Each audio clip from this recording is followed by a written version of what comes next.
सत श्री अकाल, नमस्कार, वेलकम टू आल। बहुत बहुत स्वागत है तुहाडे सारिਆਂ ਦਾ पंजाब अड्डा 24/7 चैनल ਤੇ जिथे ਪ੍ਰੈਪਰੇਸ਼ਨ ਹੋ ਰਹੀ ਹੈ पंजाब ਦੇ ਸਾਰੇ ਐਗਜ਼ਾਮਸ ਦੀ।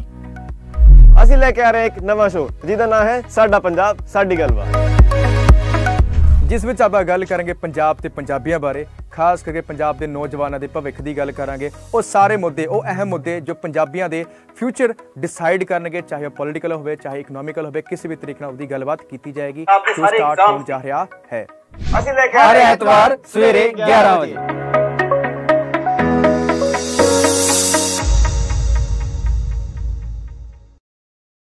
ਲਾਈਕ ਸ਼ੇਅਰ ਤੇ ਸਬਸਕ੍ਰਾਈਬ ਕਰੋ ਪੰਜਾਬ ਅੱਡਾ 24/7 ਚੈਨਲ ਨੂੰ ਤੇ ਡਾਊਨਲੋਡ ਕਰੋ ਐਪ ਅੱਡਾ 24/7 ਨੂੰ।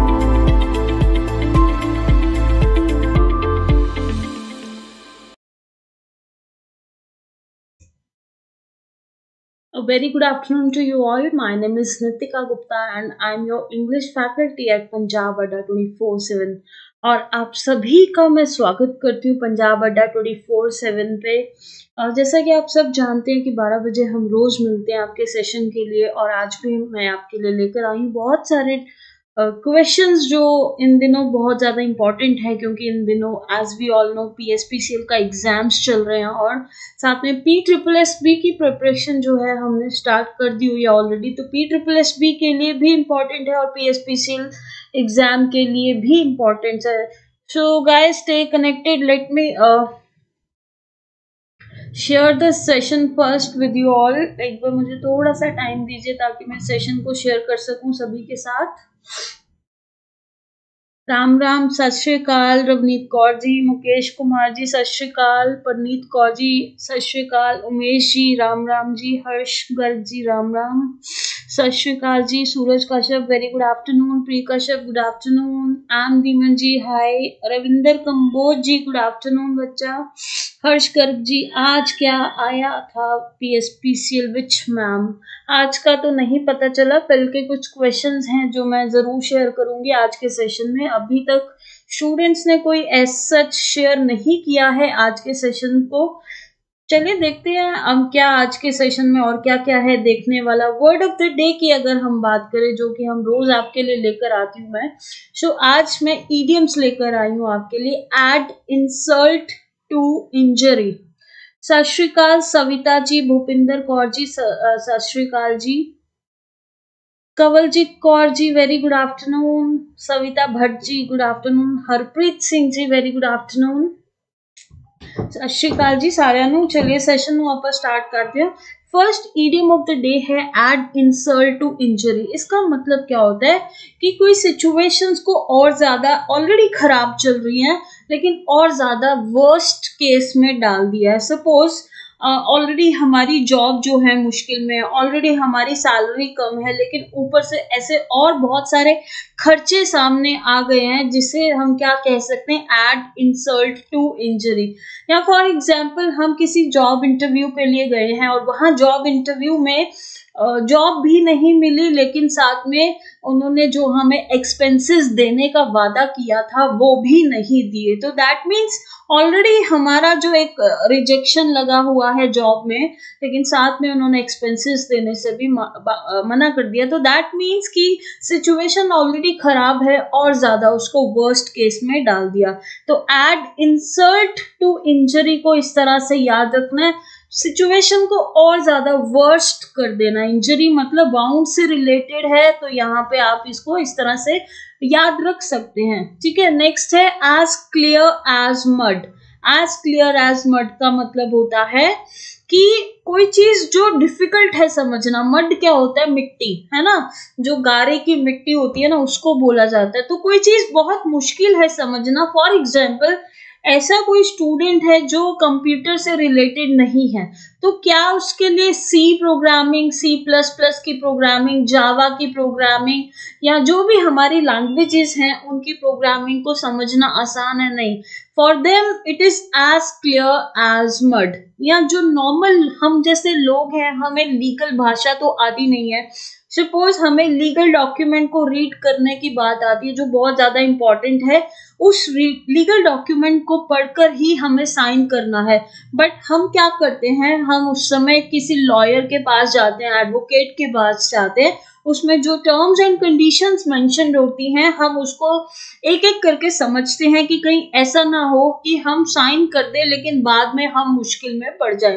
तो लॉयर के पास जाना बहुत ज्यादा इंपॉर्टेंट हो जाता है। तो एक एग्जाम्पल यहाँ पे मेंशन था, जो मैंने यही सेम एग्जाम्पल जो है लिया है क्लियर मड का, कि कोई भी ऐसी चीज जो हमारे सर के ऊपर से निकल जाती है, जो समझने मुश्किल होती है, उसके लिए we can say as clear as mud. That means something which is very difficult to understand. So I hope ये दो idioms आपको याद रहेंगे। add insult to injury का मतलब होता है सिचुएशन को और ज्यादा खराब करना, ये सामने और ज्यादा आपके सामने सिचुएशन खराब हो जाना, ऑलरेडी खराब थी और ज्यादा जो है सिचुएशन वर्स्ट हो गई है।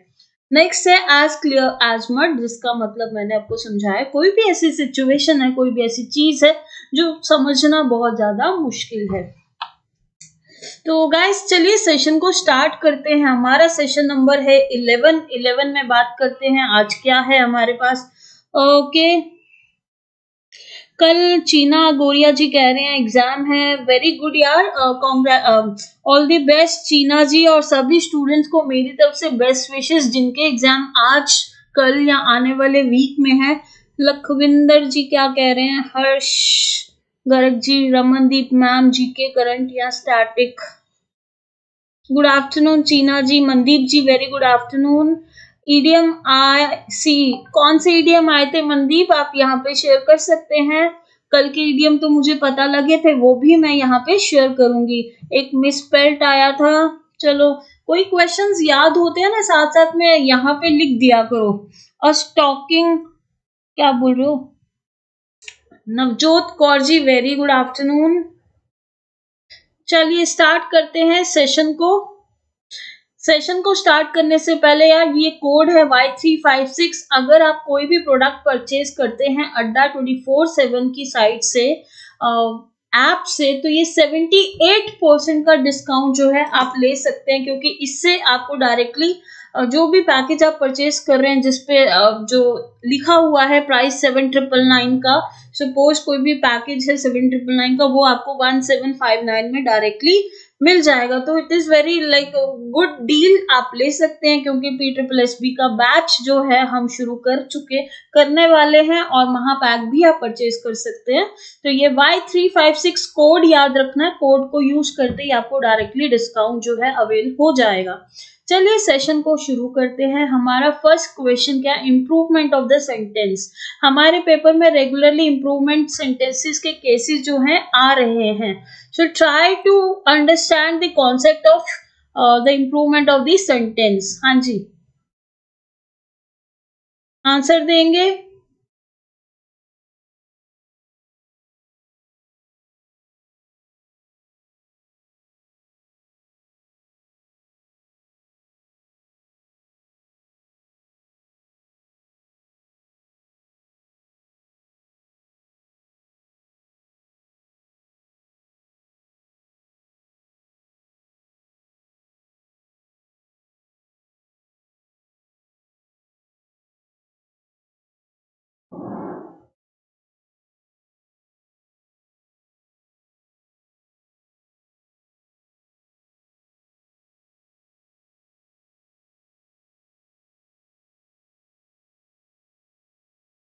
Okay, everyone is saying A. Very good यार, एक कॉन्सेप्ट हमें याद रखना है, रूल है ग्रामर का।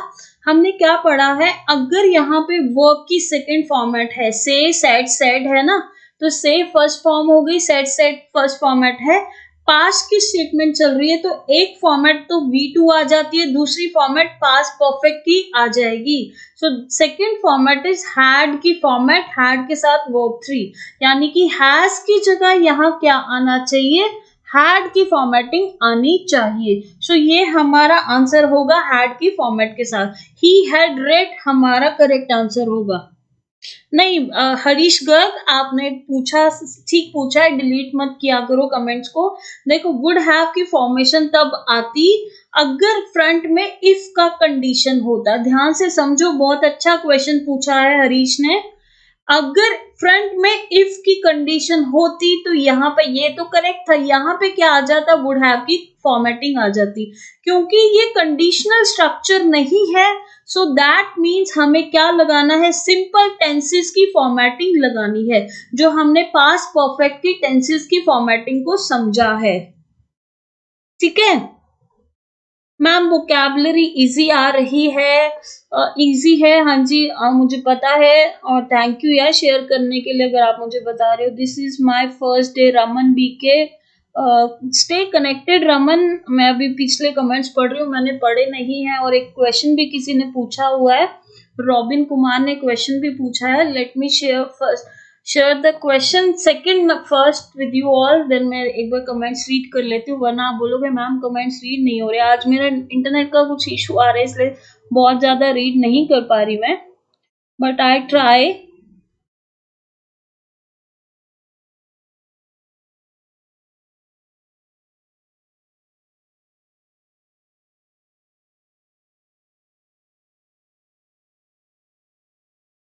स्टॉकिंग हॉर्स के बारे में किसने पूछा है?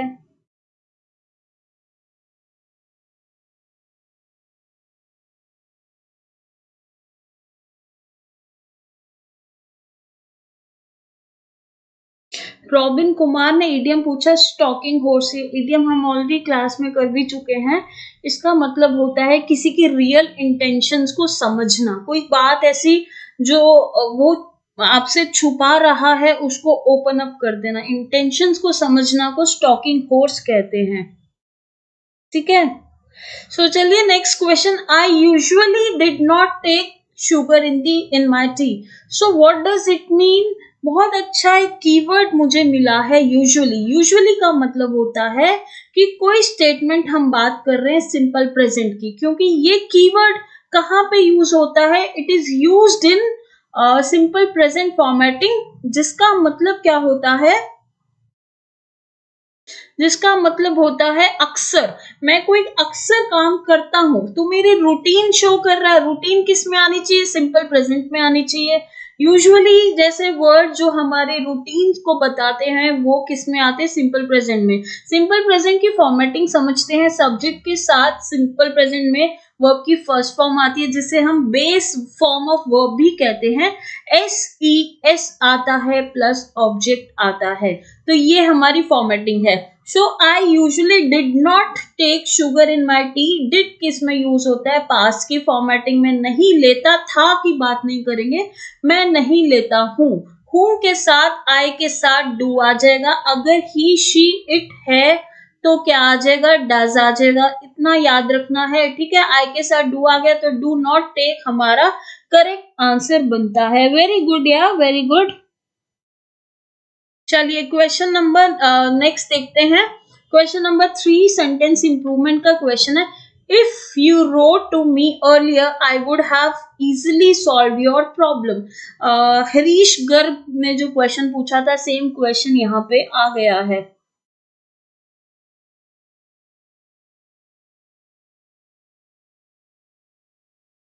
Guys do like the session जरूर शेयर करना है, लाइक करना है।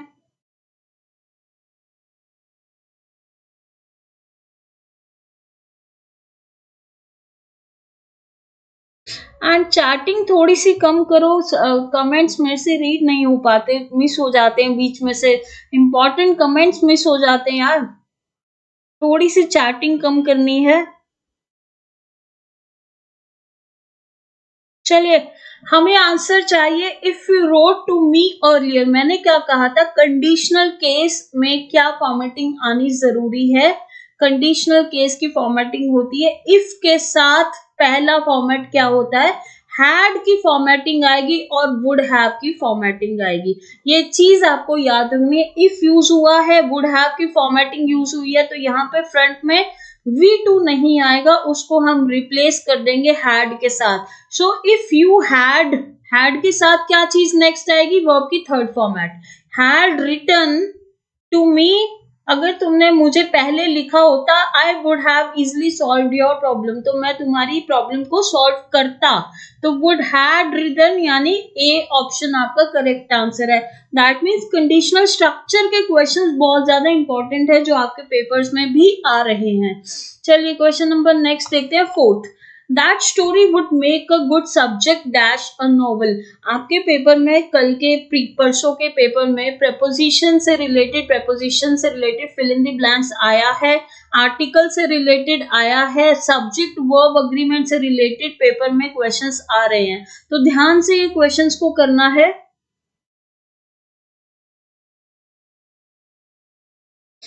कंचन गर्ग P+P बैच लिया है, वेरी गुड यार। 18 नवंबर से क्लासेस हम स्टार्ट कर रहे हैं, स्ट्रैटेजी हमने बना ली है। हमारी जो स्टडी एक मटेरियल है वो ऑलरेडी बना हुआ है कि कैसे कैसे कौन कौन से टॉपिक्स आपको किस किस दिन पढ़ाए जाएंगे, वो बहुत जल्दी आपके साथ शेयर भी हो जाएगा या हो चुका होगा, साइट पे आप चेक कर सकते हैं। V2 के साथ ओनली वुड नहीं, ध्यान से समझो यार, बड़ा इंपॉर्टेंट कॉन्सेप्ट है। फ्रंट में इफ होगा, वुड हैव लगा होगा, तो दूसरी फॉर्मेटिंग में आपने हैड के साथ वर्ब की थर्ड फॉर्म लगा देनी है, ठीक है। अगर इफ फॉर्मेट है, अगर इफ फॉर्मेट नहीं है तो हैड के साथ वर्ब की सेकेंड फॉर्म लगा देंगे। ध्यान से ये बातें याद रखनी है। अगर इफ के साथ आए है और आए के साथ क्या लगेगा, वर लगेगा, तो सेकंड फॉर्मेट में वुड आ जाएगा। ये सेकंड कंडीशन का स्ट्रक्चर होता है। कंडीशनल ये रूल्स हैं, ये रूल नंबर 1 है, ये रूल नंबर 2 है। ये वाला जो स्ट्रक्चर है that is of a simple past perfect का टेंस की फॉर्मेटिंग है। तो ये इससे इसको कंफ्यूज नहीं करना है, आपने ध्यान से याद रखना है इस बात को, ठीक है। That story would make a good subject dash a novel. कोई भी ऐसी स्टोरी है जो एक अच्छा सब्जेक्ट बन सकती है, किसके लिए, के लिए हम क्या यूज करेंगे, फॉर की फॉर्मेटिंग यूज करेंगे, फॉर अ नॉवल। नॉवल के लिए बहुत अच्छा एक सब्जेक्ट हो सकता है। सपोज किसी ने बहुत अच्छी बात करी है किसी विमेन राइट्स के ऊपर, चाइल्ड राइट्स के ऊपर, सीनियर राइट्स के ऊपर, तो yes it is a very good subject. अगर हम समाज में ऐसे सब्जेक्ट्स को उठाते हैं तो ये बहुत अच्छा एक सब्जेक्ट है जो लोगों को पसंद आएगा। वो इस फॉर्मेट में बात कर रहा है, तो हमारा आंसर बनेगा डी। आई होप ये क्लियर है। नेक्स्ट पढ़ेंगे, 700 men worked for 10 years to dash the Borobudur temple in Java to its former glory. Myanmar में ये टेम्पल है, बुद्धिस्ट का ये टेम्पल है, बेसिकली बुद्धिज्म को ये रिकमेंड करता है, बुद्धिस्ट का ये टेम्पल है, ठीक है। लार्जेस्ट बुद्धिस्ट टेम्पल है ये। मंगला देवी जी कह रहे हैं ma'am I have bought premium study material में आप जाएंगे, आपको वो पैकेज जो है दिख जाएगा जो भी आपने परचेज किया है। मंगला पंजाब अड्डा 24/7 की ऐप को ओपन करना है अपने फोन में, वहां पे प्रीमियम स्टडी मटेरियल करके एक ऑप्शन आता है, वहां पे आपने जो भी पैकेज परचेज किए होते हैं वो शो करने स्टार्ट कर देते हैं। Guys do like this session, like जरूर करना है और हमें आंसर चाहिए। देखो 700 men worked for 10 years to dash the Borobudur temple in Java to its former glory। former का मतलब मैंने आपको समझाया था, former और latter क्या होता है।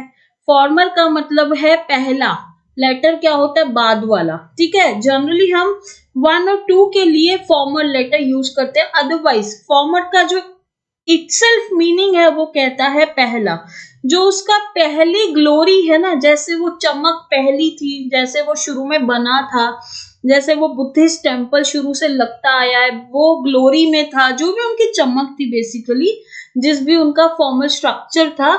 10 साल वर्कर्स ने, 700 लोग लेबर्स जो थी काम कर रही थी, उसको पहली वाली चमक लाने के लिए, पहली जो एक उसकी झलक है वो दिखाने के लिए, तो उस चीज को हम क्या कहते हैं। देखो रिस्टोर, मैंने ये वोकैबुलरी आपको करवा रखी है, मुझे बहुत अच्छे से याद है।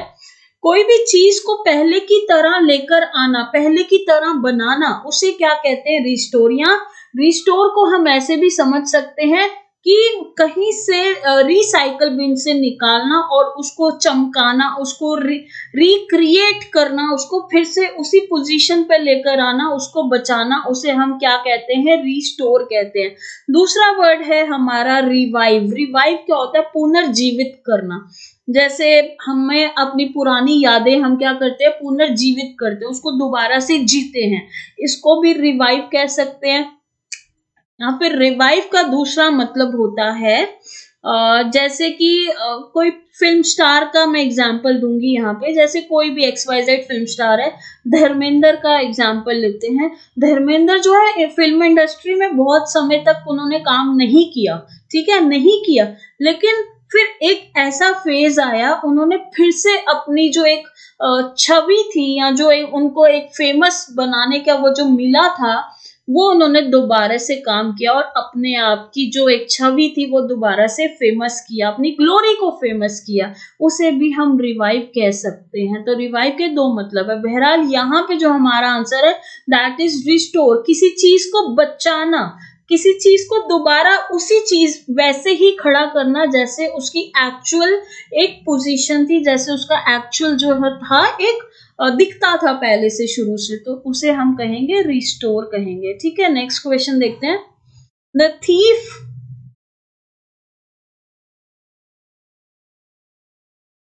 सूरज कश्यप कह रहे ने इफ यार सबसे पहले तो ये वेबकैम XD भाई साहब को ना थोड़ा सा रिपोर्ट कर दो अपने अपने उससे मोबाइल से, है ना। उनको यही नहीं पता आना कहाँ है और क्या करते रहते हैं। गाइज प्लीज रिपोर्ट अपने अपने मोबाइल से and do like the session, do share the session as much as you can. जितना शेयर करेंगे, जितना लाइक करेंगे, उतना ज्यादा स्टूडेंट्स की हेल्प होगी। हाँ जी, अमिताभ बच्चन का मोहब्बतें, या मैं अगर अमिताभ बच्चन का एग्जाम्पल लू ना मुकेश, मैंने एग्जाम्पल इसलिए नहीं लिया, कहीं ना कहीं वो दोबारा वो रुके ही नहीं। उन्होंने शुरुआत मतलब ऐसा कोई फेज नहीं था उनकी लाइफ में जब उन्होंने ब्रेक लिया हो। वो हर एक चीज में इन्वॉल्व हो जाते हैं, वो छोटी से छोटी एडवर्टीजमेंट करते हैं। उनका जो एक लाइफ है ना, मुझे बड़ा एक इंस्पायर्ड लगता है कि वो कभी भी ये चीज नहीं देखते ये एड छोटी है, ये मेरे लिए नहीं है, जबकि वो बहुत मंझे हुए खिलाड़ी हैं। वो कह सकते हैं नहीं ये एड तो छोटी कंपनी से है, ये एड मेरे करने लायक नहीं है, लेकिन वो हर एड को, हर एक मूवी को करने में आगे होते हैं, आगे करते हैं, जिसकी वजह से कहीं ना कहीं उन्होंने कभी भी लाइफ में स्ट्रगल नहीं किया। उनका लाइफ जो है बड़ा स्मूथली चला है और आज भी वो लाइफ में बहुत अच्छे से अपनी लाइफ को लीड कर रहे हैं। तो मैंने इसीलिए उनका एग्जाम्पल नहीं लिया है। The thief explained how he dash from the jail. यहाँ पे देखो सेम कॉन्सेप्ट लग गया, वर्ब की सेकेंड फॉर्मेट लग गई, यानी कि कहीं ना कहीं ये टेंस की फॉर्मेटिंग चल रही है। अगर वर्ब की सेकंड फॉर्मेटिंग है तो सेकंड में क्या आना जरूरी था? हैड की फॉर्मेटिंग आना जरूरी है। तो हैड एस्केप्ड वाला यहाँ पे आंसर बनेगा, हैड एस्केप्ड। पास्ट परफेक्ट का रूल है इसमें, हैड एस्केप्ड आएगा।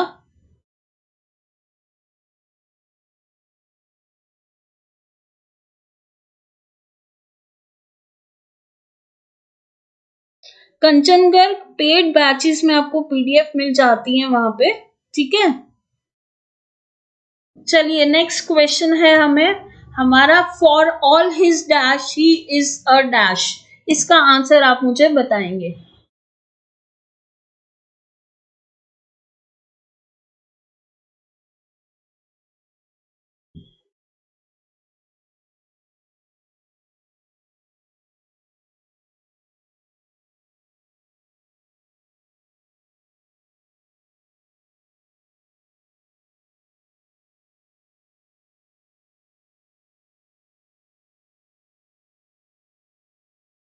तरुण प्रीत जी कह रहे हैं बी, मनप्रीत जी कह रहे हैं बी, रवनीत कौर जी कह रहे हैं बी, GP कौर जी कह रहे हैं डन। डन क्या?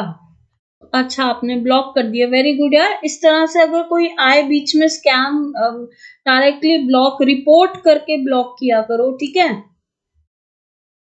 For all his dash he is a dash, यानी अपनी जितनी भी वेल्थ है, जितनी मर्जी पैसा है उसके पास, लेकिन यहाँ पे पॉजिटिव स्टेटमेंट चलेगी, नेक्स्ट में नेगेटिव चलेगी, वहां से मुझे आइडिया लग सकता है। For all his wealth he is a माइजर, अपने पैसों के लिए वो बहुत ज्यादा कंजूस है, ठीक है। यानी कि नेगेटिव नेगेटिव नहीं चलेगी, पॉजिटिव पॉजिटिव नहीं चलेगी, नेगेटिव पॉजिटिव चल सकती है, पॉजिटिव नेगेटिव चल सकती है। यहां से एलिमिनेट मेथड को उठाते हैं, ट्रिक्स चीट, ट्रिक्स भी नेगेटिव होता है, चीट भी नेगेटिव होता है। एलिमिनेट हो गया, स्टुपिडिटी नेगेटिव है, फूल नेगेटिव है, एलिमिनेट हो गया। वेल्थ हमारी पॉजिटिव है, माइजर कंजूस है, ये आंसर बन सकता है। हेल्थ और प्लेयर दोनों पॉजिटिव पॉजिटिव है, तो ये भी एलिमिनेट हो गया। केवल एक ही आंसर था जो पॉजिटिव नेगेटिव को फॉलो करेगा, वो क्या है? फॉर ऑल हिज वेल्थ, अपने वेल्थ के लिए वो तो कंजूस है, सारी जितना मर्जी पैसा है लेकिन फिर भी वो कंजूस है, इस तरह से वो ये कहना चाह रहा है। सो ये याद रखना। देखो हमने कितने आराम से यहां से एलिमिनेट कर लिया, ऑप्शंस में से ज्यादा हमें सोचना नहीं पड़ा क्या आएगा क्या नहीं आएगा, पॉजिटिव नेगेटिव मेथड से हमें आंसर मिल गया है।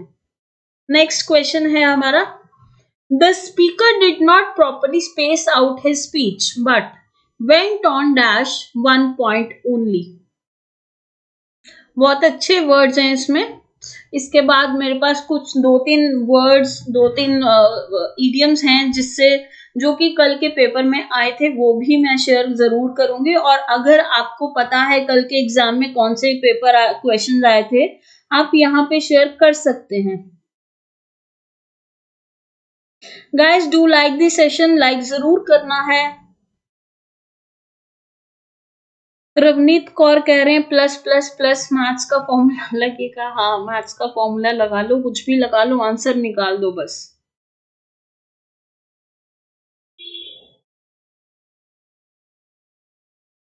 बबली कौर सेंटर कितने आ रहे यार? पूरे पंजाब में सेंटर बने हुए हैं, पंजाब के स्टूडेंट्स पंजाब में सेंटर बने हुए हैं। जो जहां से बिलोंग करता है कहीं पे भी सेंटर बन सकते हैं ना, सेंटर तो पूरे पंजाब में ही है।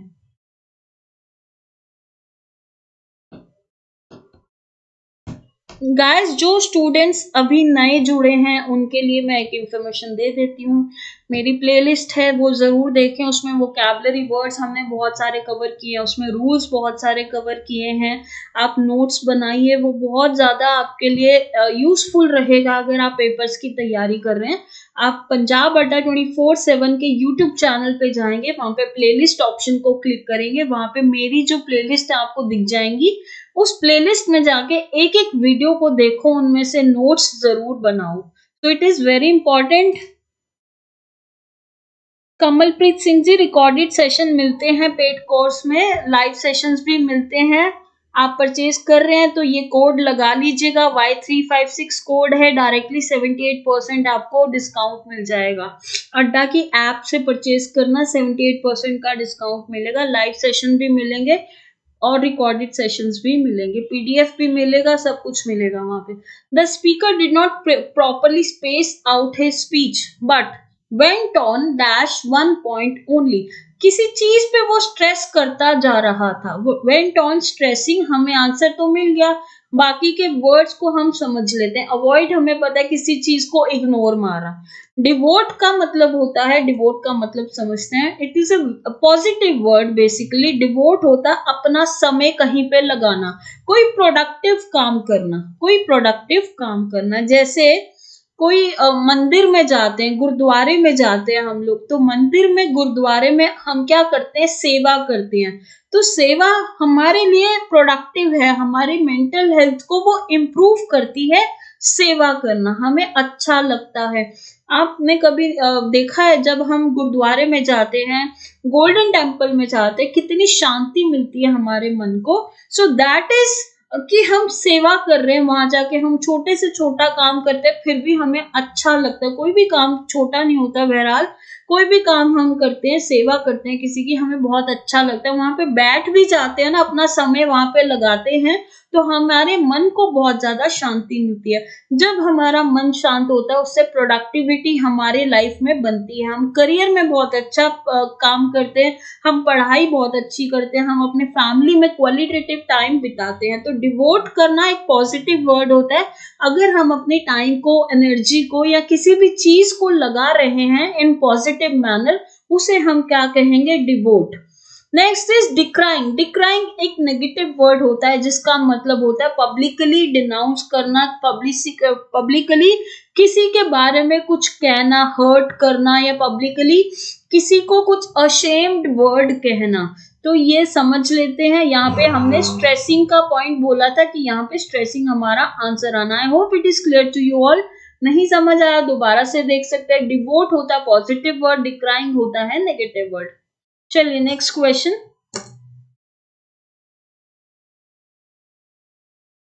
डिवोट का मतलब होता है समर्पण। हाँ जी, मुकेश जी ने कहा है, सूरज जी ने कहा है। मनप्रीत, जेई एग्जाम की इंग्लिश भी यही है, यहाँ इसी के साथ कनेक्टेड रहो यार। इसमें बेसिक, मॉडरेट और एडवांस लेवल सभी कवर्ड अप हैं। सो स्टे कनेक्टेड, आप कनेक्टेड रहिए और इन सेशंस को मिस मत कीजिए, जरूर देखें।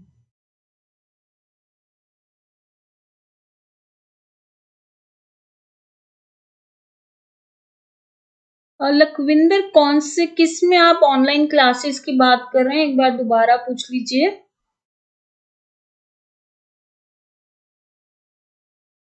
चलिए, बीइंग एन एथिस्ट। एथिस्ट क्या होता है? नेगेटिव वर्ड होता है ना। जो लोग भगवान को नहीं मानते, तो क्या वो टीचिंग्स को मानेंगे? देखो, being an atheist he differs strongly, यानी कुछ नेगेटिव हो रहा है with his parents teachings on principles and the idea of the almighty. Almighty होता है सुपर सोल, भगवान की बात हो रही है।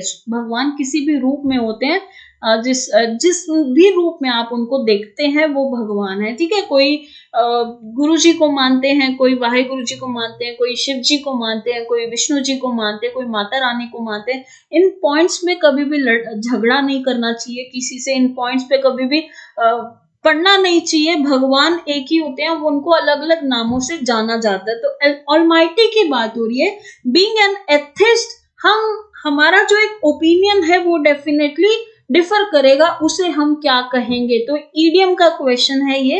ईडियम में हम 4 ईडियम्स को भी समझेंगे, तो फटाफट से आंसर देना इसका क्या आंसर है। और अगर मैं ये बात करूं, हमने ये चारों ईडियम्स अपने सेशंस में ऑलरेडी कर चुके हैं, तो आपको आंसर आना चाहिए।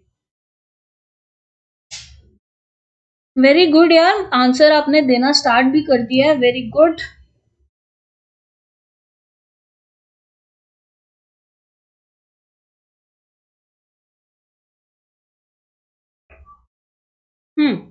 सो कॉल अ स्पेड का मतलब क्या होता है समझते हैं। अगर कोई चीज सच है, कोई चीज सामने दिख रही है कि हाँ मैंने गलत किया है, तो आपने मुझे कोई बात स्ट्रेटली बोल दी, तो that is called a spade. अगर आपने कोई बात गलत किया है और उसको मैंने स्ट्रेट फॉरवर्ड बोला है, मैंने घुमाया नहीं है, मैंने कोई गलत तरीके से बात को मिसयूज नहीं किया है, so that is to talk plainly. किसी के बारे में कोई बात प्लेनली कहना, आप किसी की अंडरस्टैंडिंग, फीलिंग्स को समझते हुए, उनको अच्छा लगे, उनको बुरा ना लगे, उस तरह से बेसिकली फ्रैंकली कोई बात कर देना, फ्रैंकली बात करना, लेकिन पॉजिटिव मैनर में। कई लोग, हाँ ये जो वर्ड है ये इडियम है, नेगेटिव वे में भी यूज होता है कि स्ट्रेट फॉरवर्ड बात कर देनी। अगर तुमको दिख रहा है कि सामने वाले को हार्ट अटैक ऑलरेडी 2 बार आ चुका है, 1 बार आ चुका है, फिर भी तुमने उनको कोई ऐसी बात बता दी जो उनके लिए खतरनाक हो सकती है, तो that is used in a negative term. यानी सामने वाले को हमें हर्ट नहीं करना, अगर हम हर्ट करते हैं तो वो नेगेटिव वे में यूज हुआ है। अगर हम फीलिंग्स को समझते हुए प्यार से उनको समझाते हैं कि नहीं ये वाली चीज जो थी तुम्हारी गलत थी, इसे इसकी बजाय ऐसे किया जा सकता था, उसे कहते हैं फ्रैंकली बात करना। Next is burn the midnight oil. मुझे याद है जब हमने ये इडियम किया था, मुकेश ने कहा था मैम ये इडियम मुझे बड़ा अच्छा लगा, मुझे अभी भी याद है। ठीक है, तो बर्न द मिडनाइट ऑयल का मतलब होता है दिन रात पढ़ाई करनी, मेहनत करनी, रात भर बत्तियां जगा के पढ़ाई करनी, टेबल लैंप्स को बर्न करके या कैंडल्स को बर्न करके पढ़ाई करनी, यानी दिन रात मेहनत करनी, उसे हम कहते हैं burn the midnight oil. Next है at loggerheads. At loggerheads का मतलब होता है हमेशा ऑपोजिट रहना, व्यूज में ऑपोजिट रहना, हमेशा वायलेंट रहना, डिस्प्यूट्स में रहना, हमेशा डिसअग्री करना किसी की बात से। अगर मेरे को कोई ओपिनियन मैच नहीं कर रहा, अगर मुझे कोई बात मैं किसी के साथ कोरिलेट नहीं कर रही, तो मैं क्या करूंगी, मैं डिसअग्री रहूंगी हमेशा, तो उसे क्या कहते हैं, at loggerheads. Next is keep one at bay. Keep one at bay का मतलब होता है कोई ऐसी चीज को दूर रखना जो हमें नुकसान पहुंचा सकती है। फॉर एग्जाम्पल, यहाँ पे तो खैर ये कार्ड्स का एग्जाम्पल लिया, ये एक कार्ड अगर वो ना बचाए तो ये पूरी की पूरी तह जो है गिर जाएगी। तो कोई ऐसी चीज को बचाना जिससे अटैक हो रहा है। एग्जाम्पल लेते हैं, सपोज मुझे पीनट्स से एलर्जी है, ठीक है, तो मैं उस चीज से बचूंगी जिस चीज से मुझे नुकसान हो सकता है। तो कोई भी ऐसी चीज से जो हमें नुकसान कर सकती है उसे बचाना, उससे बचना या दूसरों को बचाना इस कीप वन एट बे, इसका मतलब होता है। सो हमारा आंसर क्या है, डिफर स्ट्रांगली का मतलब होता है एट लॉगर्स हेड, मतलब इन डिस्प्यूट विथ समवन और इन डिसअग्रीमेंट विथ समवन। ठीक है, याद रखना है, in dispute with someone or in disagreement with someone। चलिए नेक्स्ट क्वेश्चन है, they decided to promote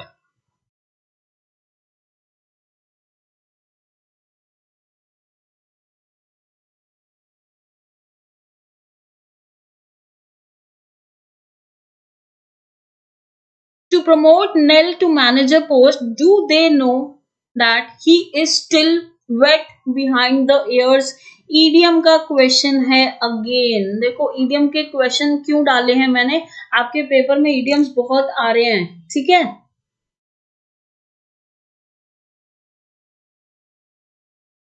good afternoon Rajinder Kaur ji, very good afternoon. आप में से किसी का एग्जाम हुआ है आज कल में, आप शेयर कर सकते हैं कि आपका एग्जाम कैसा रहा है।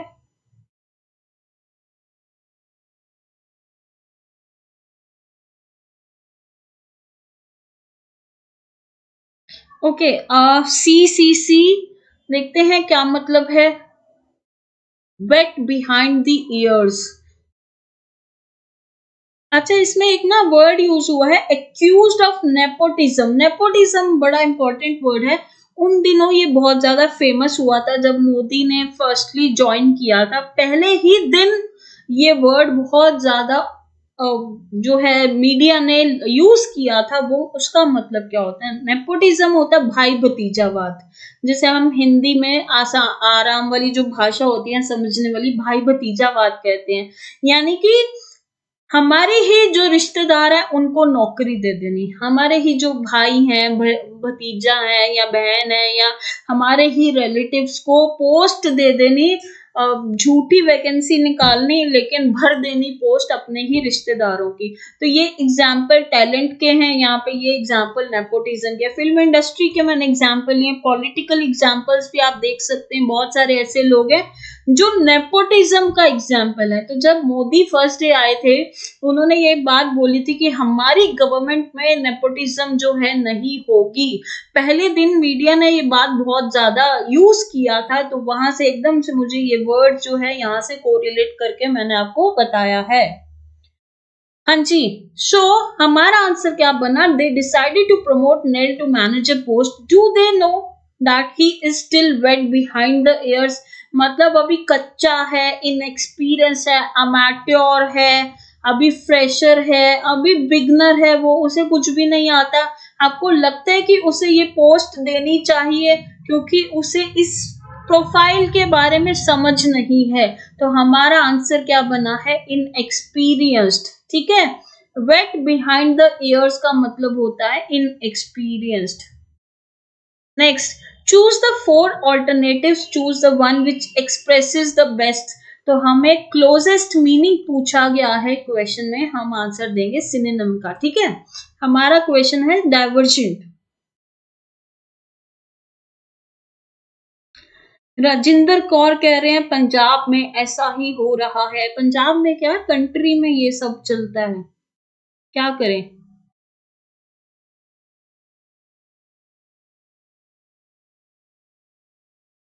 मुकेश कुमार, हाँ जी, दैट इज करेक्ट यार, तब तो हुआ था। ये तो बड़ी बार ये वर्ड जो है आते हैं तो हमें पता होने चाहिए।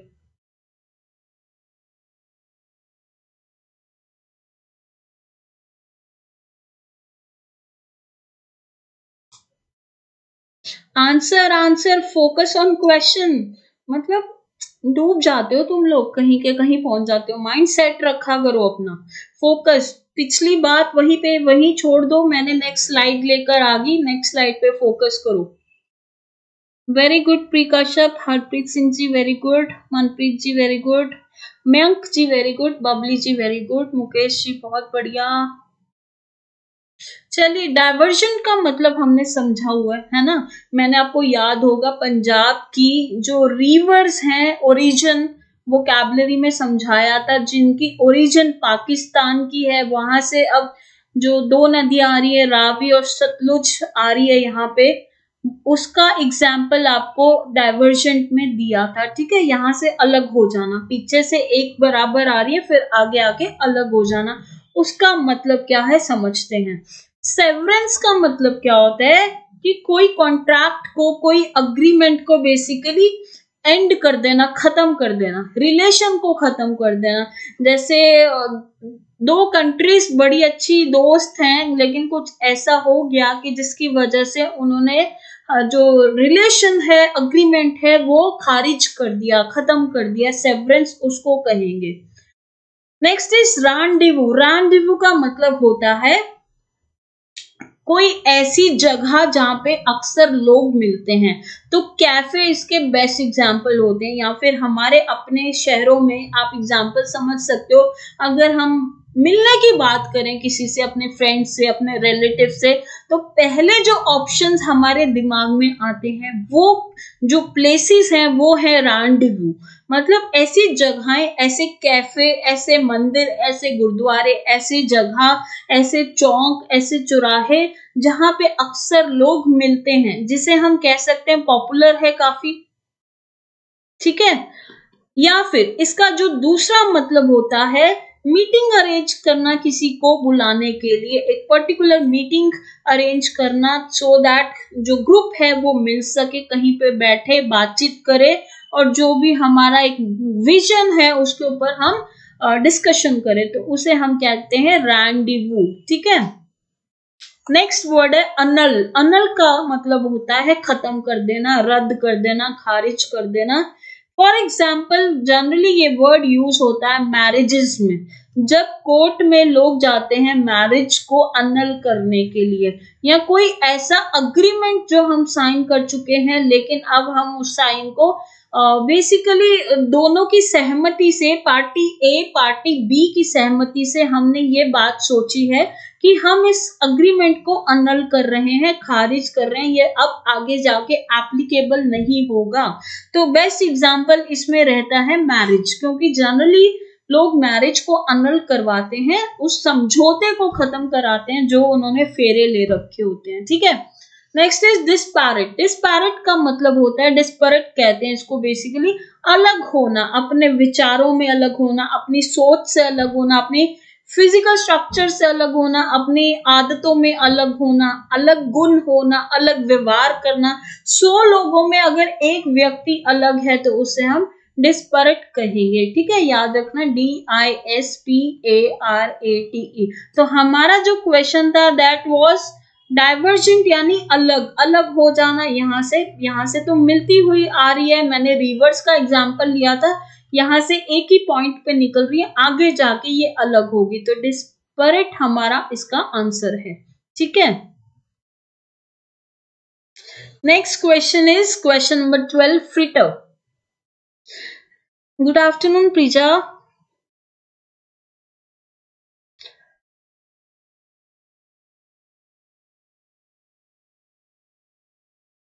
क्या करें मैम रजिंदर कौर? या फोकस करो पढ़ाई पे, ये सब बातों पे फोकस नहीं करना।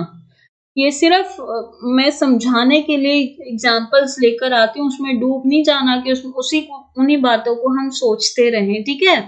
कोई भी बातें यार XYZ, इतना ध्यान रखो कि आप अपना समय बर्बाद कर रहे हो उन बातों को सोच के, कर रहे हो तो हम गलत कर रहे हैं। हमें वहां से अपना ध्यान हटाना है, फोकस, और किस पे लगाना? पढ़ाई पे लगाओ। अगर कोई व्यक्ति पढ़ाई में स्ट्रांग है ना, ऐसा कोई इंसान नहीं होगा जो हमें हिला पाएगा, ठीक है। अपने कॉन्सेप्ट को स्ट्रांग करो, कोई भी टॉपिक है उसको ध्यान से समझो, ध्यान से पढ़ाई करो। चलिए नेक्स्ट क्वेश्चन है फ्रिटर के मुझे आंसर्स जो हैं मिल गए हैं।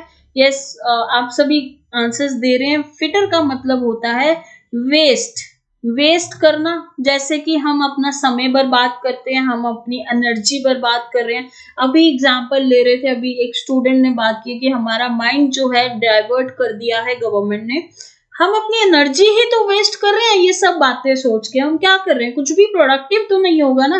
अगर मैं सारा दिन बैठ के न्यूज देखूंगा या देखूंगी, अगर मैं सारा दिन बैठ के किसी के बारे में सोचूंगा, तो मैं क्या कर रहा हूं? मैं अपनी एनर्जी को वेस्ट कर रहा हूं, मैं अपने टाइम को बर्बाद कर रहा हूं। तो कोई भी चीज अगर हम वेस्ट कर रहे हैं तो वो एक नेगेटिव हमारी बेसिकली क्वालिटी है, नेगेटिव बात है जो हम करने की कोशिश कर रहे हैं, ठीक है।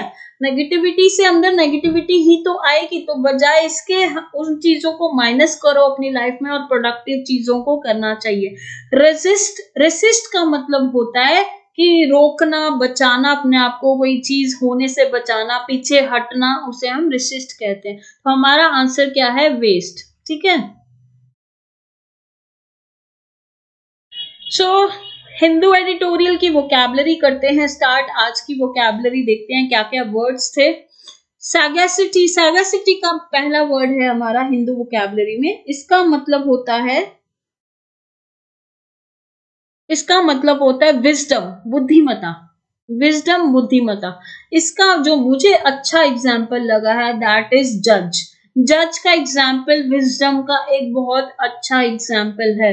कहीं ना कहीं जज की पोस्ट जो होती है, उसका जो प्रोफाइल होता है, उनका जो एक काम होता है वो जजमेंट वाला होता है, बुद्धिमता वाला होता है। उन्हें बड़े ही ध्यान से सभी चीजों को सुनना होता है, सभी फैक्ट्स को सुनना होता है, दोनों पक्षों को सुनना होता है, पक्ष ए पक्ष बी, उसके बाद निर्णय देना होता है। तो निर्णय कौन दे सकता है यार? डिसीजन कौन ले सकता है? जो व्यक्ति बहुत ज्यादा इंटेलिजेंट है, जो व्यक्ति बहुत ज्यादा बुद्धिमान है।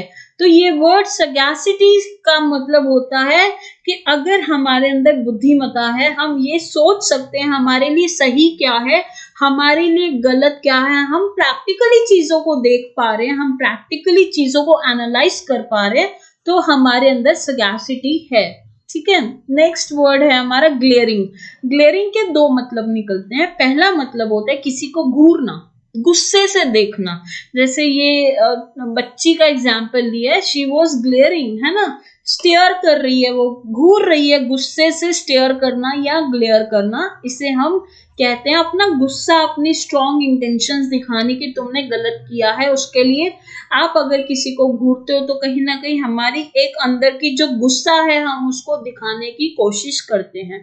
दूसरा मतलब होता है ग्लेयर, चुंधियाना। जब सामने से सूरज की रोशनी आती है ना, जब आप गाड़ी ड्राइव करते हो या आजकल बाइक्स पे, आजकल जो गाड़ियों पे हेडलाइट सी लगी होती है, ग्लेयर लाइट जिसे हम बोलते हैं, वो हमारी आंखों को चुंधिया देती है। तो यानी कि ऐसी रोशनी सामने से आनी जो हमारे को डिस्कंफर्ट में डालती है, हमें सामने का रास्ता देखना मुश्किल हो जाता है, हमें सामने की चीजें नहीं दिखाई देती, हमें ब्राइट लाइट दिखाई दे रही है और कुछ भी इसके अलावा नहीं दिखाई दे रहा, उसे हम क्या कहते हैं? ग्लेयरिंग, ठीक है। याद रखना है, कोई भी चीज जो चमकदार है, जो हमें डिस्कंफर्ट में डाल रही है, उसे हम ग्लेयरिंग कहते हैं।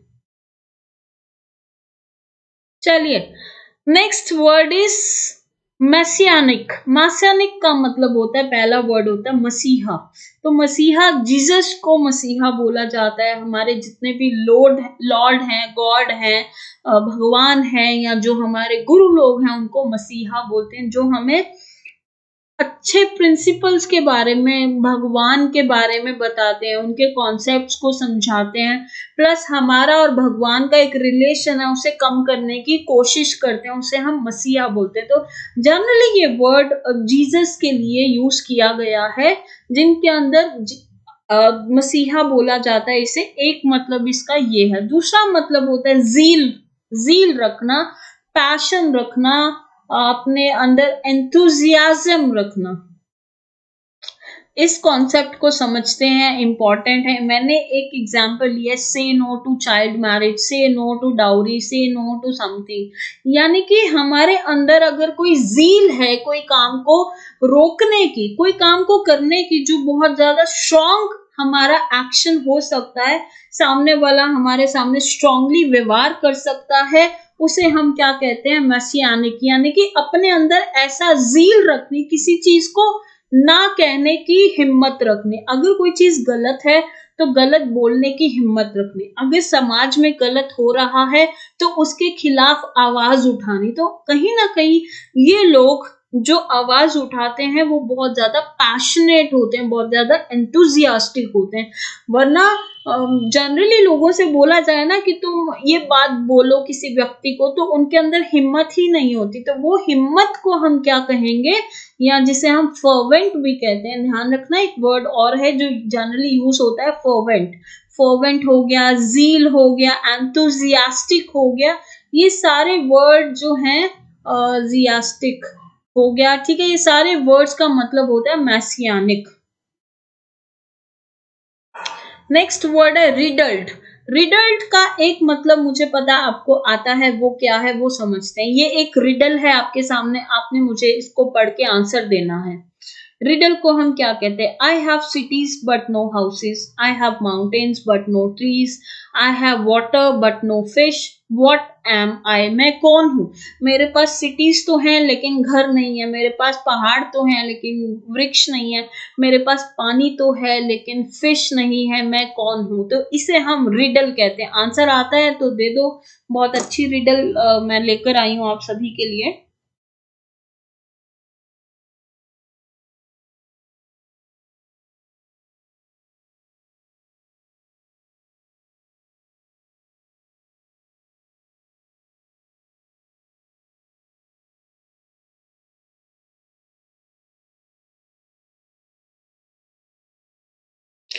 प्रीत सिद्धू जी, वेरी गुड आफ्टरनून। मैंने अभी देखा है। आंसर देंगे सभी स्टूडेंट्स इसका?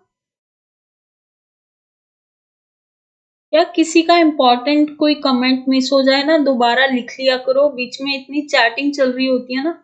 वेरी गुड यार, मैप इसका आंसर है। मैप में सब कुछ होता है लेकिन वहां घर नहीं होते, वहां लोग नहीं होते, सब कुछ होता है, वो सब चीजें हमें बताता है। इसे हम रिडल कहते हैं, ठीक है। अदरवाइज दूसरा मतलब क्या होता है रिडल का? किसी चीज से भरा हुआ, जैसे गाड़ियां बुलेट से भरी हुई हैं, इसके ऊपर गोलियां ही गोलियां लगी हुई हैं। जो हमारा बेसिकली वो है जलियांवाला बाग, उसकी जो वॉल्स हैं उन पे बुलेट ही बुलेट लगी हुई है ना, जिसको उन्होंने कवर कर दिया दिखाने के लिए कि यहाँ पे इस जगह पे अटैक हुआ था। तो कोई भी चीज किसी चीज से भरी हुई है। फॉर एग्जाम्पल, एक और एग्जाम्पल लेती हूँ, इसे हम कहते हैं लोकोमोटिव। जो ट्रेन का फर्स्ट इंजन वाला पार्ट होता है वो भी बुलेट से भरा हुआ है, उसके ऊपर भी अटैक हुआ था। तो ये इस तरह के एग्जाम्पल उससे रिलेटेड है रिडल से। अदरवाइज रिडल एक और वर्ड है जो मैं आपके साथ शेयर करना चाह रही थी यहाँ पे।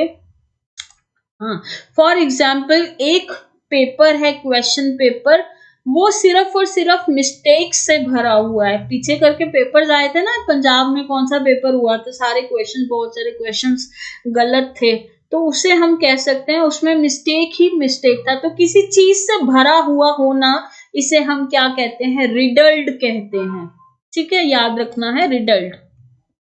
Next word is scent. Scent का मतलब होता है कमी, स्कैर्सिटी भी कहते हैं जिसे। स्कार्स होना, कमी होना, पानी की कमी हो जाना, जितना रिक्वायर्ड है उतना ना होकर कम होना। जैसे बारिश आ नहीं रही तो एक एग्जाम्पल लिया हुआ है, बारिश नहीं आ रही तो 2-4 बूंदे पड़ी, he is trying to fill the basket but yes कम है पानी, नल में पानी नहीं है, यहाँ पे पानी बहुत ज्यादा है। तो किसी भी चीज की कमी होना, कहीं पे बहुत ज्यादा होता है चीजें, कहीं पे बहुत कम होती है, उसे हम कहते हैं कमी होना।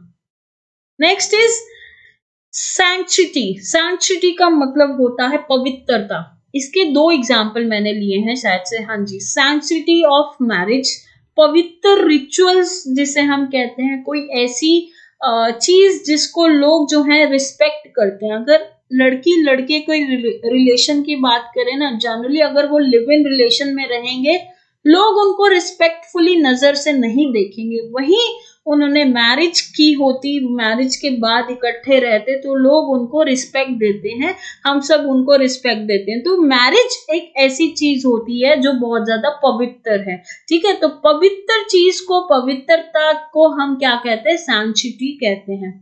दूसरा केस, हमारे विचार, उनका बेस्ट एग्जाम्पल है कबीरदास जी। कबीरदास जी के जो दोहे हैं दैट इज परफेक्ट, इनके जो एक विचार हैं दैट इज पवित्र, उनकी सोच पवित्र है। वो खुद का जो उनका लाइफ रही है, रहने का जो एक लाइफ रही है, दैट वाज परफेक्ट, है ना। उन्होंने ऑस्टियर लाइफ जिया है, अपनी लाइफ जो है हमेशा ऑस्टियर लाइफ जिया है, सिंपल लाइफ जिया है और अच्छे विचार, उच्च विचार रखे हैं। उनके दोहे बहुत ज्यादा फेमस हुए हैं। ऐसी वाणी बोलिए मन का आपा खोए, औरन को शीतल करे आपू शीतल होए। मतलब हमें ऐसी वाणी बोलनी चाहिए जो दूसरों को भी अच्छी लगे और खुद को भी अच्छी लगे। आपका माइंड जो है हमेशा पॉजिटिव रहे, ऐसे इस तरह के विचार उन्होंने हमारे लिए रखे हैं। Next is thorny. थॉर्नी का मतलब होता है कोई भी चीज कांटेदार, कोई भी चीज कांटेदार है, मुश्किलों से भरी हुई है, लाइफ में डिफिकल्टी है, कोई भी ऐसी डील है, सपोज हमें लगता है कि ये बहुत ज्यादा मुश्किल है, उसे हम कहते हैं थॉर्नी, कांटेदार। डिसएग्रीमेंट, जिसमें मुश्किलें जो हैं आ सकती हैं, बहुत ज्यादा मुश्किलें हमें दिख रही हैं, दैट इज थॉर्नी। सत श्री अकाल सतवीर कौर जी।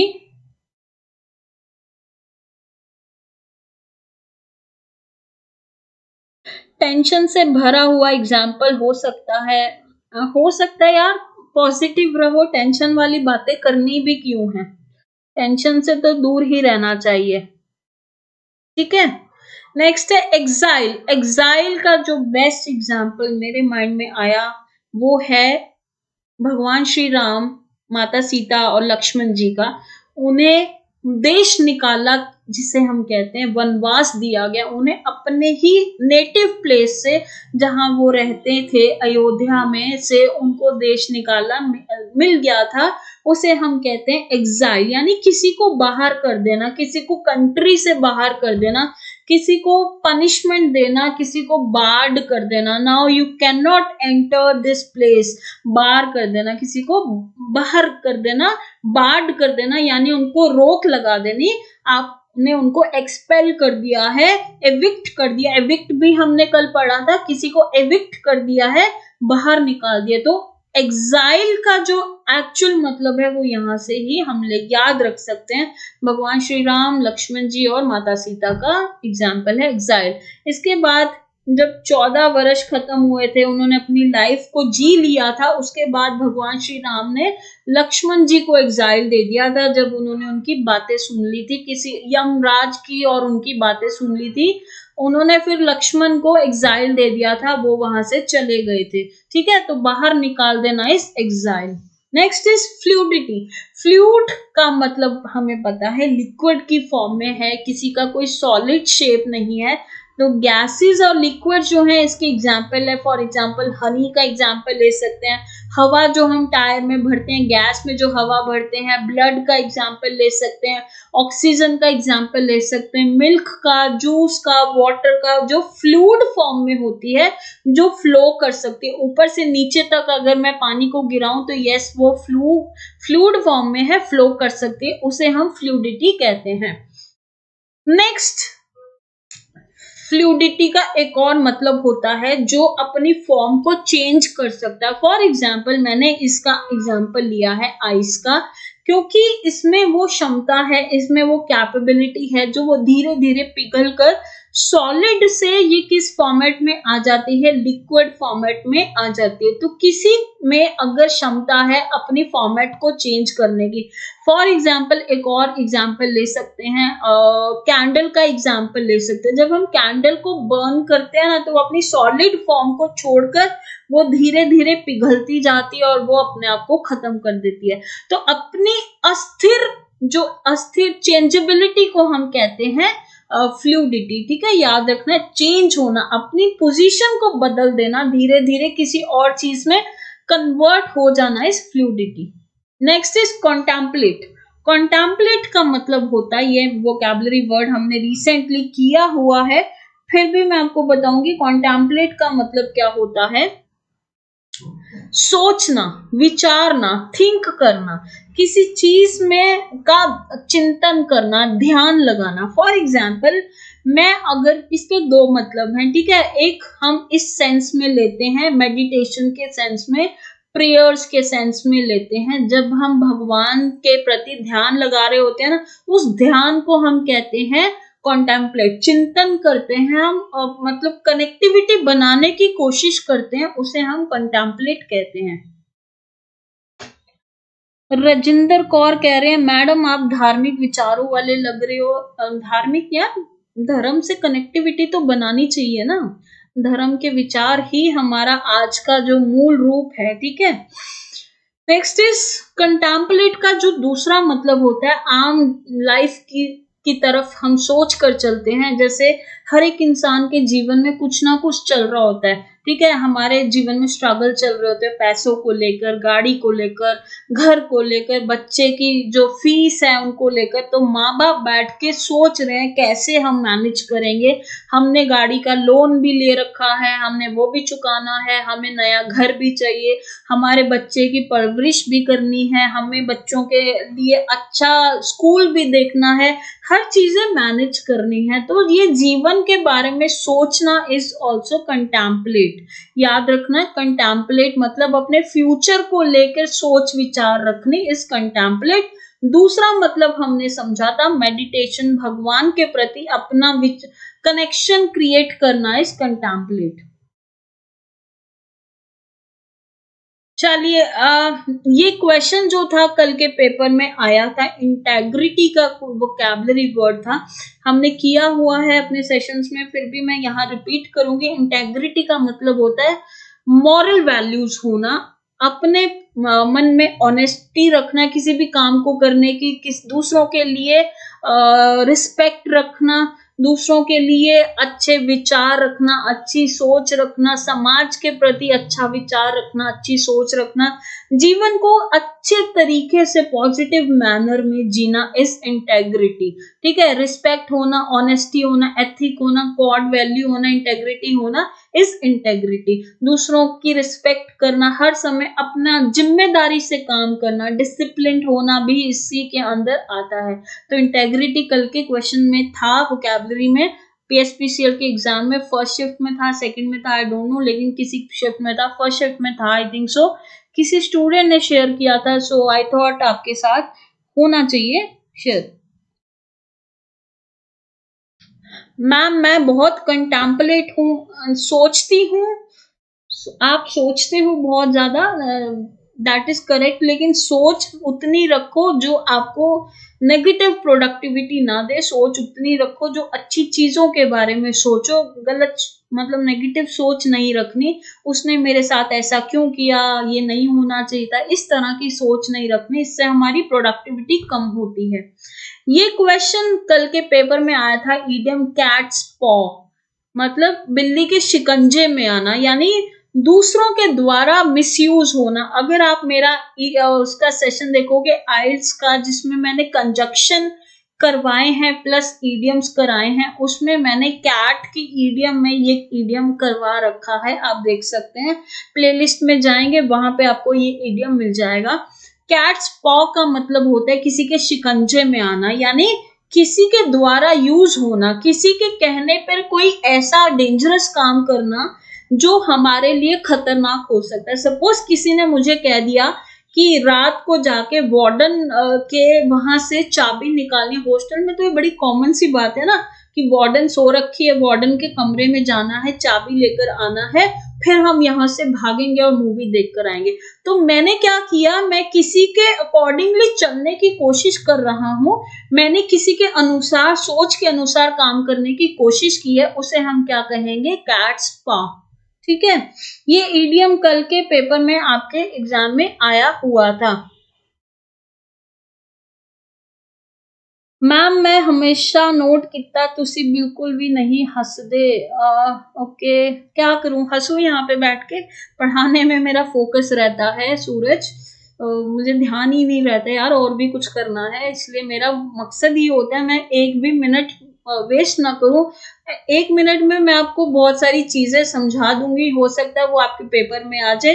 जिस दिन तुम लोग कुछ बनोगे ना, मैंने तुमसे प्रॉमिस किया है, जिस दिन तुम लोग कुछ बनते हो, कहीं पे तुम्हारी जॉब लगती है, टू ऑल दी स्टूडेंट्स जो लोग मुझे देखते हैं, मुझे मेरे सेशंस को देखते हैं, उनके साथ ये प्रॉमिस है यार, तुम लोग जहां भी तुम्हारी जॉब लगेगी मुझे जरूर बताना। I will come to you and I will meet with you, मैं तुम्हारे से जरूर मिलूंगी। हाँ, उस दिन हम बैठ के गप्पे शप्पे मारेंगे आराम से, और तुम्हारी सक्सेस की पार्टी जो है जरूर लेंगे। ठीक है, तो ये मेरा और आपका एक प्रॉमिस है जो आप सबको अचीव करना है। चलिए, नेक्स्ट ईडियम जो आया है केक्स एंड एल का ईडियम है, दैट इज जो कल के पेपर में आया है। इसका मतलब कोई बेटर चीज हमारे साथ हो रही है, कोई बेटर चीजें हम यहाँ पे एग्जिस्ट करती हैं। फॉर एग्जाम्पल लेते हैं, अगर मैं सिटी का एग्जाम्पल लेती हूँ, अगर सिटी में बहुत अच्छे टेम्पल हैं, अगर सिटी में बहुत अच्छे फोर्ट बने हुए हैं, अगर सिटी में बहुत अच्छे कैफे हैं, अगर सिटी में बहुत अच्छे रेस्टोरेंट हैं, अगर सिटी में बहुत अच्छी मार्केट है, अगर सिटी में पीवीआर है, सब चीजें हैं, सो दैट मीन्स बहुत अच्छी अच्छी चीजें यहाँ पे एग्जिस्ट कर रही हैं। इसको इस संदर्भ से समझ सकते हैं। दूसरा इसका मतलब हो सकता है हमारे जीवन में कोई अच्छी चीजें हो रही हैं, या हमारे जीवन में अच्छी चीजें हैं, एग्जिस्ट करती हैं या हो रही हैं, उससे भी हम इस चीज को समझ सकते हैं। केक्स एंड एल से कोरिलेट कर सकते हैं। याद रखने के तरीके, एग्जाम्पल नहीं देंगे तो याद नहीं रहेंगे ये वर्ड्स। ये कल के पेपर में इडियम था आपके, बी इन डीप वाटर का क्या मतलब होता है। जीपी कौर कह रहे हैं you are very sweet. Navjot ji कह रहे हैं हाउ स्वीट मैम। यार जरूर, मैंने तो आना है, मैंने प्रॉमिस कर रखा है, फिर तुम भाग मत जाना, यहाँ से सेशन लगाए और भाग गए। मुझे बताना है कहाँ कहाँ आप लोग रहते हैं।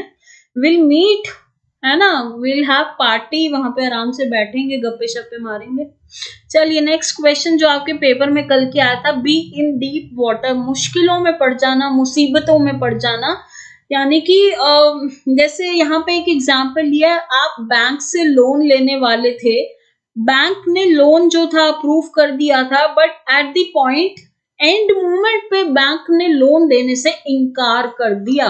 तो क्या हुआ, हमने ऑलरेडी सब चीजें सेटल डाउन कर लिया, हमने घर वालों से बात की है, हमने घर के लिए जो जो चीजें कंस्ट्रक्शन साइट से मंगवाना था सब आ चुका है, लेकिन एंड मोमेंट पे कोई ऐसी मुश्किल आ पड़ गई जिससे हम अब टैकल नहीं कर पा रहे, तो उसे हम कह सकते हैं to be in difficult situation. I don't know मुझे एग्जाम्पल कहाँ से याद आ गए, बस आ गए और मैंने कनेक्ट कर दिया। ठीक है, योर असाइनमेंट, मेरा काम हो गया, अब आपके असाइनमेंट देखते हैं। प्री कश्यप, शिवू मित्तल, विशु सैनी, आमदीमन, मनिंदरजीत कौर, रवनीत कौर, अर्शप्रीत कौर, ये वो स्टूडेंट्स हैं जिन्होंने प्रीवियस कल के असाइनमेंट को कमेंट सेक्शन में आंसर दिए हैं। 2 क्वेश्चंस मैंने लिखे थे, ये अब पेपर्स चल रहे हैं, मैं 2 क्वेश्चंस ही दूंगी रोज, सो दैट 2 क्वेश्चंस कवर हो, है ना। हो सकता है ना कहीं से भी कोई क्वेश्चन आ जाए, तो हमारी कोशिश ही होनी चाहिए ज्यादा से ज्यादा क्वेश्चंस को हम समझें। यहाँ पे हमें मौका मिला तो क्यों ना फायदा उठाए। देखो, फायदा जरूर उठाना चाहिए, अगर कोई समझा रहा है समझना चाहिए। जाकर कमेंट सेक्शन में आंसर जरूर लिखा करो। सो वेरी गुड यार, आप लोग रेगुलरली आप कमेंट सेक्शन में आंसर्स लिखते हैं, कमेंट्स देते हैं, और सॉल्यूशन आपके लिए फायदेमंद है, आप जरूर कीजिए। Very good guys, I am very happy with you all. ये हमारा कल का असाइनमेंट था, where else did you go besides the bank. इसके अलावा तुम कहाँ जाते हो। बिसाइड्स का मतलब होता है के अलावा, वहां उसके अलावा तुम कहाँ जाते हो? Where did you go besides the bank? अगर मैंने ये अलावा वर्ड यूज कर दिया है तो मुझे एल्स लगाने की रिक्वायरमेंट थी? नहीं थी। ये भी तो एल्स भी तो अलावा वर्ड ही होता है। तो दोनों एक जैसे वर्ड यूज नहीं करने की रिक्वायरमेंट, क्योंकि ये भी अलावा है और ये भी अलावा है, तो ये हम रिमूव कर देंगे, यहाँ पे एरर आ जाएगा, ये सुपरफ्लुअस में चला जाएगा। Miss Bhupinder Kaur ji, you are very busy, I know. आके रेगुलरली अटेंड किया करो यार सेशन, दोबारा से देखा करो। परगत सिंह जी कह रहे हैं चंडीगढ़ नेरे रहंदे हैं।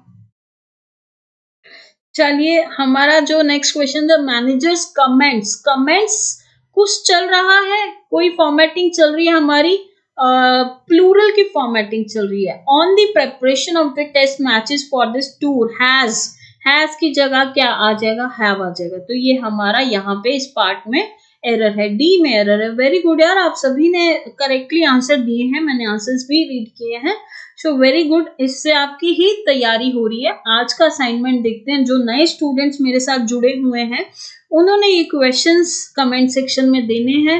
If you don't know the answer, doesn't matter, Google से सर्च करो, आंसर लिखो। मकसद ये नहीं है कि आपने कहीं से देखा, मकसद ये है आपको ये वर्ड्स याद हो जाएंगे। चिकन हार्टेड इडियम्स हैं, ये इडियम्स के क्वेश्चंस मैंने डाले हैं क्योंकि इडियम्स जो हैं एग्जाम में आ रहे हैं, 2 से 3, 3 से 4 इडियम्स एग्जाम में रोज आ रहे हैं। चिकन हार्टेड का मतलब क्या होता है और नो द रोप्स का मतलब क्या होता है? 2 क्वेश्चन मैंने आपके लिए डाले हैं, कमेंट सेक्शन में जाना है, आंसर लिखने। नहीं आते डजंट मैटर, गूगल से देख सकते हो, गूगल से देख के आंसर्स आप लिखेंगे। सो ये है Monika Baba ji, my first day in your class. Ma'am welcome Monika ji. Stay connected यार, हमेशा जुड़े रहो। अगर आपने आज जुड़े हो, डजंट मैटर, प्रीवियस क्लासेस की प्लेलिस्ट को जरूर देखो और नोट्स बनाओ, वोकैबुलरी के नोट्स बनाओ, रूल्स के नोट्स बनाओ। सतवीर कौर जी कह रहे हैं मैं भी फर्स्ट टाइम की है यार, मतलब मेरा तो दिन बन गया, आज इतने नए स्टूडेंट मेरे साथ कनेक्ट हुए हैं, सो मुझे बहुत अच्छा लगा। आप सब लोग जो हैं, आप सभी स्टूडेंट्स आते हो, रेगुलरली ज्वाइन करते हो और नए स्टूडेंट्स भी जुड़ते हैं, वेरी गुड यार। इसी तरह से कनेक्टेड रहो। मेरा मकसद ये है कि आपका पेपर मुझे निकलवाना है, ठीक है। हमने बहुत मेहनत की है पिछले 2 महीनों से PSPCL एग्जाम्स के लिए। अब नेक्स्ट टारगेट हमारा PSSB का एग्जाम है, फिर देखते हैं उस पे हम और ज्यादा मेहनत करेंगे। कनेक्टेड रहिए और जो स्टूडेंट्स नए जुड़ रहे हैं या जो पुराने जुड़े हुए हैं, आप लोग ये महापैक परचेज कर सकते हैं। अड्डा की ऐप से आपको महापैक परचेज करना है, जिसमें आप ये Y356 कोड को अप्लाई करेंगे।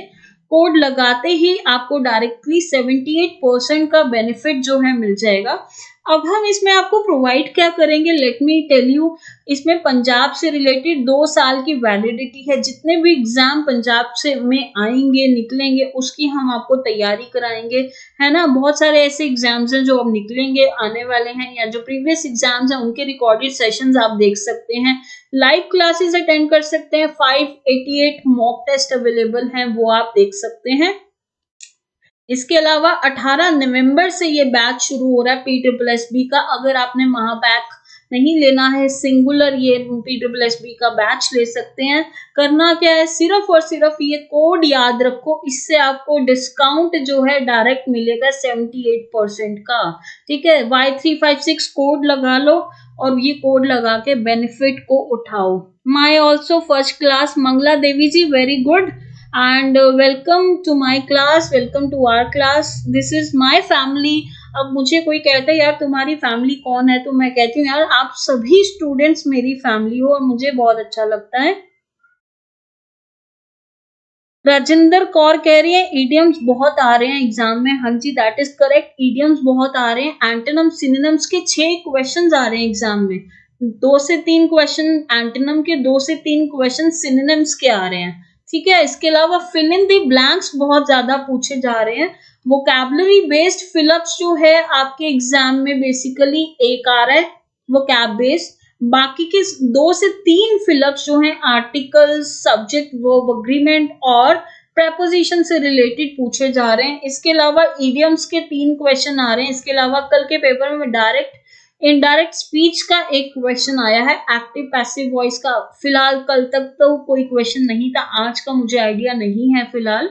और इसके अलावा आपके पेपर में डायरेक्ट स्पीच हो गया, रीअरेंजमेंट का कोई क्वेश्चन नहीं था, कॉम्प्रिहेंशन का कोई क्वेश्चन नहीं था। इस तरह से ये क्वेश्चन जो है आ रहे हैं, सेंटेंस इंप्रूवमेंट के क्वेश्चंस आ रहे हैं पेपर में। सो गाइस, कोई भी ऐसे टॉपिक को छोड़ना नहीं है कि ये आ सकता है, ये नहीं आ सकता। हाँ, ज्यादा फिलहाल उन चीजों पे ध्यान दे लो, इडियम्स को पढ़ लो, वोकैबुलरी को पढ़ लो, बहुत ज्यादा इंपॉर्टेंट है। आगे भी वोकैबुलरी अपनी स्ट्रॉन्ग रखनी है तो ये सेशंस के साथ जुड़ना है, क्योंकि ये सेशंस के माध्यम से हम ऑलरेडी, मैं एक बात बताऊं, मैं एक बुक वोकैबुलरी की ऑलरेडी खत्म कर चुकी हूँ। जो मैंने 2 महीने में आपको पढ़ाया है वोकैबुलरी का, वो एक कंप्लीट बुक मैं पढ़ा चुकी हूँ। तो सोचो आपने कितनी ज्यादा वोकैबुलरी ऑलरेडी कर ली है।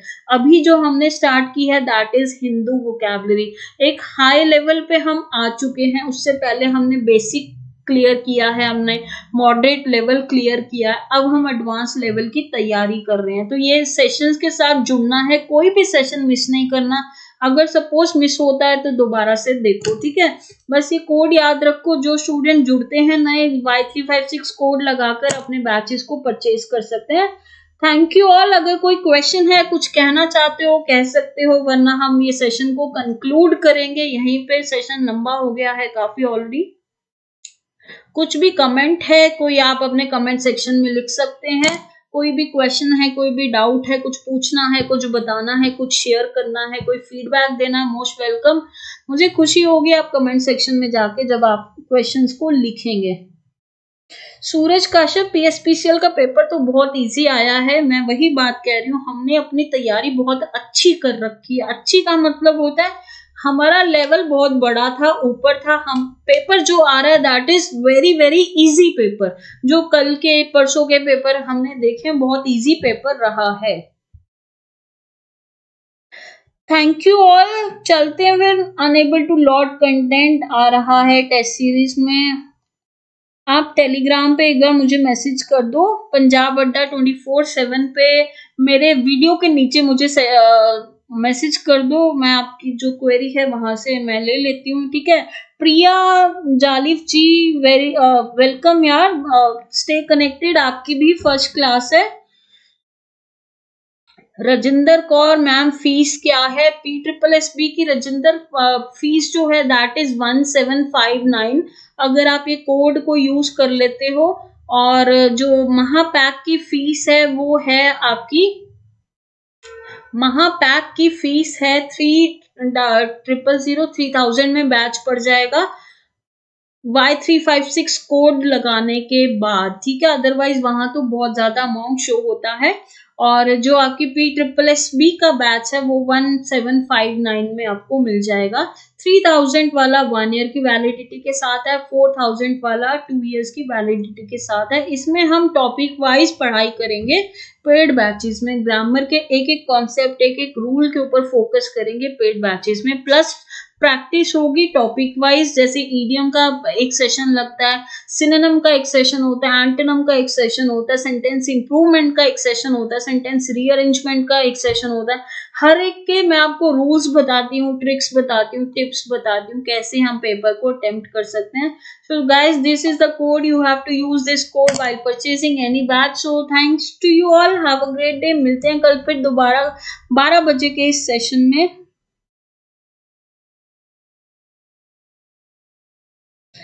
जसनदीप कौर जी, यहाँ पे जो बैचेस चल रहे हैं यूट्यूब पे that is free of cost, और यहाँ पे हम बेसिकली मॉक टेस्ट कर रहे हैं, है ना। वहां पे हम टॉपिक वाइज उनकी पढ़ाई करते हैं, रूल्स को समझते हैं, ग्रामर को समझते हैं, एक एक रूल को ध्यान से पढ़ते हैं, समझते हैं। आपको टॉपिक वाइज पढ़ाया जाता है। यहाँ पे मिक्स्ड कॉन्सेप्ट हम लेकर आते हैं आपके लिए। वहां पे एक एक चैप्टर के ऊपर हम फोकस करते हैं पेड सेशन में, ठीक है। तो आप बैच को परचेज कर लीजिए। 1759 में ये बैच अवेल हो जाएगा आपको Y356 कोड लगाने के बाद। चलिए गाइस, मिलते हैं फिर कल दोबारा 12 बजे के सेशन में। कोई क्वेश्चन होगा आप कमेंट सेक्शन में पूछ सकते हैं मेरे से। थैंक